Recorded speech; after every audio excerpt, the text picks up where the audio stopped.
Haruna Sule is among the many tomato farmers in Kaduna State, northwest Nigeria. His farm and several other farms around here are among the major suppliers of tomatoes across Nigeria. But since the tomato disease hit some 3 months ago, he no longer cultivates tomatoes. He switched to cultivating okra and beans. The few tomatoes still left in his farm are dying very fast, hit by Tuta Absoluta, the tomato Ebola disease. When we notice the infection on our farm, we contact the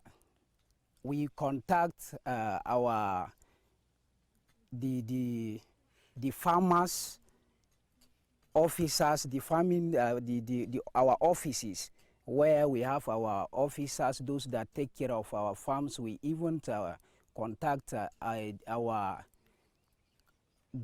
main Padama tomatoes production cluster. So they gave us insecticide and other chemicals to spray to our farms. We did all those things in order to escape from the epidemic, but very unfortunate, we could not escape. So all the farms were being destroyed. We started noticing or receiving reports on these pests in March. Within the first 2-3 weeks of March, everything on the ground has gone. They wiped up every plant on the ground. And not only tomato, all the related crops, because the farmers, on their own volition, they resolved to, getting some solutions on their own. That is planting some insurance crops. Maybe if they lost in tomato, maybe they would gain in the other crops they went for. But unfortunately for them, the crops they also planted, maize, okra and beans, were also attacked.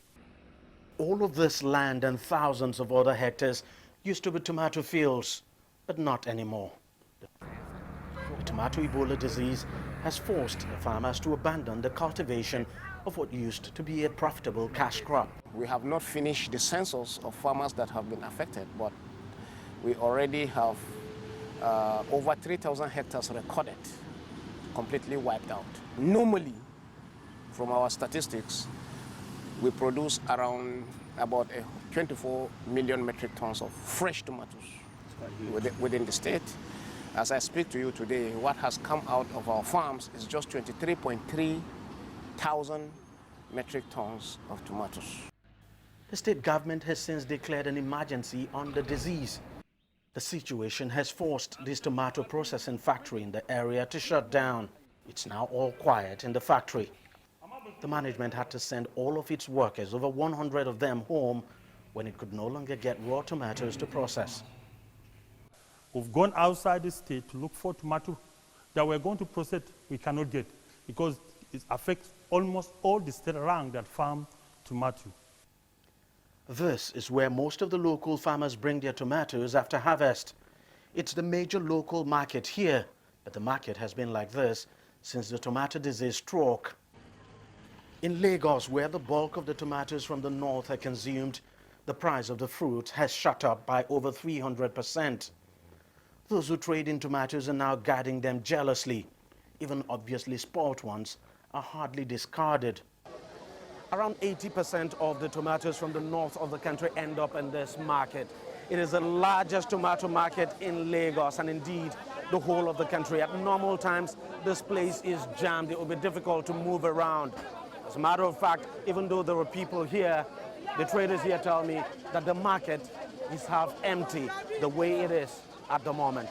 Authorities say part of that big challenge will be convincing these farmers to allow their farms to be quarantined and the crops destroyed to prevent further spread of the disease.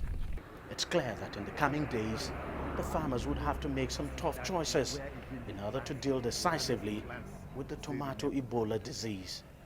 Deji, Badmus, CCTV, Kaduna, Nigeria.